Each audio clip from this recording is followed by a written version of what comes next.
एनडिबिनि बारग' आफादगिरि लोगोसे आथिखालनि डिप्युटि चिफ गबिन्द बसुमतारी आरो उदालगुरिनि एमएलए बिथांनि मोनसे स्टेटमेन्टखौ लानानै गोबां रिएक्शन होनाय आं नुनो मोनदों। दा बेवहाय माखासे सुबुंफ्रा एसे सेन्टिमेन्टेलि खोथाखौ बुंदों आरो माखासेया इन्स्टिगेट खालामदों। बेवहाय आङो बेखौनो बुंनो सानदों जे एनडिबिनि बारग' जायफोर दैदेनगिरि आरो बारग' जायफोर जोंहा केडारफोर दङ बिथांमोना रिहेबिलिटेसनखौ थाबैनो मोनगोन आरो बेवहाय एनडिबिनि केडारफोरनि रिहेबिलिटेसन एबा साख्रि मोननांगौ बेखौ लानानै गोबां खोथा दान्थे बिदान्थे जानायखौ नुनो मोनो।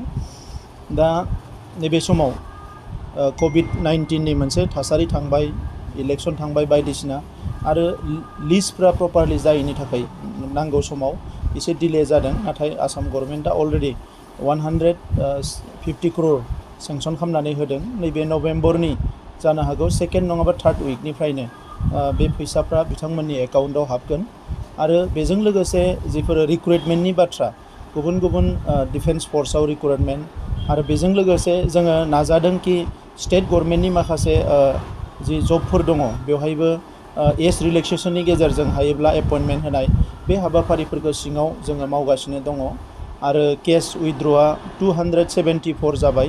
बाखि जिखिनि हाइनेस क्राइम होनना बुङो गिदिर गिदिर केस बेखौ बोरैहाय सल्भ खालामनो हायो बिनि थाखाय माखासे हाइकर्टनि एक्सपार्ट उकिलफोरजों रायलायबाय थानाय जादों। आसाम गभर्नमेन्टआ बेवहाय पुरा पजिटिभ आरो जोंबो नारसिनगासिनो दङ।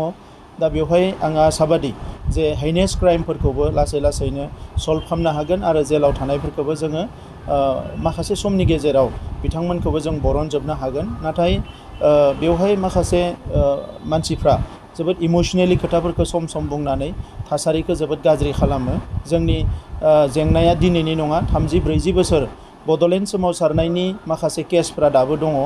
बड'लेण्ड मार्टियार समफ्रा गोबां बै समनियाबो रिहेबिलिटेसन मोनजोबाखै। थांनाय समाव जोंहा गोबाव सम गावनिनो गभर्नमेन्ट दङमोन नाथाय रिहेबिलिटेसनखौ जेरै मोननांगौ बिदि मोनाखै। बिनि उनाव बिएलटिनि माखासे जिफोर केडारफोर लिडारफ्रा सोरबा पलिटिशियान जाबाय, सोरबा थिकादार जाबाय, नाथाय गोबां केडारफ्रा दिनै न'खर सामलायनायाव जोबोद उसुबिदा जादों आरो बै समनि एबसुनि भलेन्टियार फर्स जायफोरनि दिनै गथ'फ्रा देरबाय नाथाय बिथांमोना थानो मोजां गंसे न' गैया, सोलिनो थाखाय मोनसे मोजां राहा लामा गैया। दा बेफोरबायदि जेंनायाव गोग्लैनानै दङ। थिग बेबायदिनो एनडिबिनि PR आरो S बे सेंग्राफ्राबो निस्सय बेबायदि जेंनायाव लासैनो गोग्लैगोन। बिथांमोना 2020 सनाव एकर्ड खालामदों, प्राय 21 जाबाय, बोसोरसे बारबाय। दा बे जेंनाफोरखौ वान्स फर अल सलुसन खालामनो थाखाय जोङो माखासे राहा लामा लादों। आङो नायदों निउसाव गबिन्द बसुमतारी बिथांनि जि स्टेटमेन्ट बेवहाय खौरांगिरिफ्रा जेरै सोंदों जा बेवहाय बिथाङा बे रिप्लाइखौ होदों आरो आङो बिथांजों सावरायदों। बिथाङा खुनु गाज्रि इन्टेनसन लानानै बुङाखै।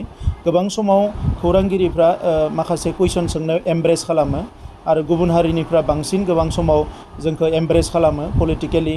आं थांनाय गोबाव सम एबसुनि आफादगिरि थानाय समावबो गोबां समाव एभयड खालामोमोन, नाथाय गोबां समाव जोंखौ गोबां एमब्रेस खालामो आरो माखासे नाङै एन्सारफोरखौ होनो थाखाय इन्स्टिगेट खालामो। दा बेखौ लानानै जोंनि गेजेराव बेबायदि सानलायनाय जानो नाङा आं खावलायो। मानोना जोंनि सिन्था धाराया दा पजिटिभ जानांगौ, हारिखौ जौगाहोनांगौ। सोमावसारग्रा रिभलिउसनारि बा जोंनि जि मार्टियार फेमिलि बिसोरथ' दिनै नङा गाबोन अनसुंथाइखौ मोनखानांगोन। मोनफ्रोमबो मार्टियार फेमिलिखौ जों नायखानांगोन। एबसुनि मार्टियार फेमिलि, बिएलटिनि मार्टियार फेमिलि, एनडिबिनि मार्टियार फेमिलि गासैखौबो जों नायखानांगोन आरो जों नायगोन बेखौ। जोंनि गभर्नमेन्टनि टाइमाव जों जेसेबां हायो बिथांमोननि न'खरफोरखौ जोङो मदद होनो नाजागोन आरो बेजों लोगोसे केसआ उइथड्र जाजोबनांगोन आरो जि मोननै एकर्ड जालांबाय, बिटिसि एकर्ड आरो बिटिआर एकर्ड, मोननैबो एकर्डनि दफाफ्रा 100% इमप्लिमेन्ट जानानै जोंनि हारिखौ जाहाथे जों गोजौआव लांनो हायो बिनि थाखाय जोङो नाजागोन।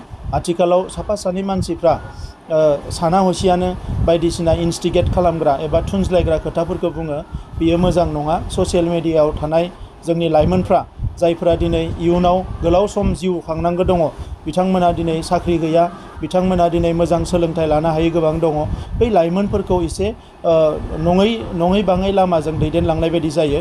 दा नंखायनो बेबायदि जाहाथे खालामा, आं बेखौ खावलायो। दा बे समाव गबिन्द बसुमतारी बिथांनि खोथाखौ बुंनो थाङोब्ला बिथाङाबो गोबाव बोसोर डिकेड्स एन्ड डिकेड्स बिथाङाबो सोमावसारनायाव बाहागो लादों। खाफाल मोजां दिनै रन्जन दैमारि बिथाङा सोमावसारनाय समाव जिउ गोमोरलाङाखिसै, गबिन्द बसुमतारी बिथांमोना जिउ गोमोरलाङाखिसै। गोबां दैदेनगिरिफ्रा जोंनि गेजेराव थांनानै थादों। जोङो बेखौ जोंनि हारिनि खाफाला मोजां होननानै बुंनांगोन। दा बेबायदि दैदेनगिरिफ्रा बबेबा समाव बबेबा खोथा फंसेफोरखौ एसे बेबायदि बुंफ्लाङोबा एबा बेबायदि सोरनिबा थुनज्लायनायाव माबाफोर बुङोबा बेखौ लानानै बाराद्राय एमब्रेस खालामनाया जोंनि थाखाय मोजां नङा, आं बेखौ खावलायो।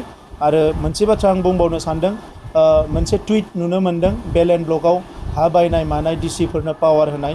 बेल एन्ड ब्लकनि आयेना जोबोद गोरा, बे आयेनखौ गोसो बायदियै रावबो सोलाय सोल' खालामनो हाया। दा बिनिखायनो बेल एन्ड ब्लकआव थानाय जोंनि हारिनि मानसिफोरनि हा हुआ दिनैबो नामजारि जाजोबाखै।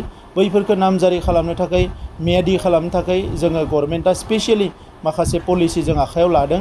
दा बिनिखायनो बे हा हुनि बेलायाव जोंहा बारा गिनांगौ गैया। जोङो बेखौ फैगौ समाव प्रटेक्सन होनांगोन। आरो दिनै जोंनि ओनसोलफ्राव जेरैबायदि हाफ्रा जों रैखाथि होनो हायाखै, बेखौ 100% रैखाथि होनायनि थाखाय खामानिखौ जोङो मावनांगोन।